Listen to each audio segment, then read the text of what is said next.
నారాయణపేట జిల్లా మక్తల్లో మంత్రి వాకిటి శ్రీహరి పర్యటించారు. జాతీయ ఓటర్ దినోత్సవం సందర్భంగా నిర్వహించిన సైకిల్ ర్యాలీలో పాల్గొన్నారు. అనంతరం గొల్లపల్లిలో యంగ్ ఇండియా ఇంటిగ్రేటెడ్ పాఠశాల పనులను శంకుస్థాపన చేశారు. నియోజకవర్గ అభివృద్ధికి ప్రభుత్వం కట్టుబడి ఉందని ఈ సందర్భంగా ఆయన పేర్కొన్నారు. అనంతరం సెట్విన్ స్కిల్ డెవలప్మెంట్ సెంటర్ను ప్రారంభించిన మంత్రి ప్రతి నియోజకవర్గంలోనూ ఇలాంటి కేంద్రాలను ఏర్పాటు చేస్తామని హామీ ఇచ్చారు. ఏప్రిల్ నెలలో మక్తల్లో మెగా జాబ్ మేళా నిర్వహించి సుమారుగా 113 కంపెనీల ద్వారా యువతకు ఉద్యోగ భద్రత కల్పిస్తామని మంత్రి వాగ్దానం చేశారు.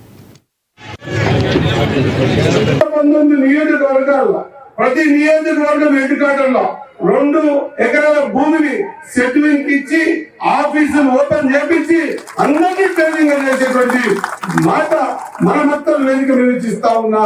ఖచ్చితంగా అందరూ ట్రైన్ అయి ఉండాలి.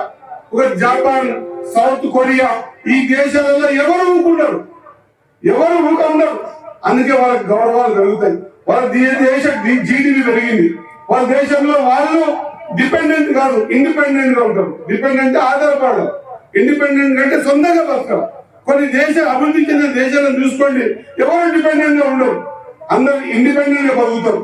అమెరికా లాంటి దేశాలు తీసుకోండి, ఇక అందరు కాదు. నీ ఇంటి శుభ్రం నువ్వే చేసుకోవాలి, నీ మరుగుదొడ్డు నువ్వే కడుక్కోవాలి, నీకు నువ్వే అన్ని పనులు చేసుకుంటూ డబ్బులు చేసుకోవాలి. అప్పుడు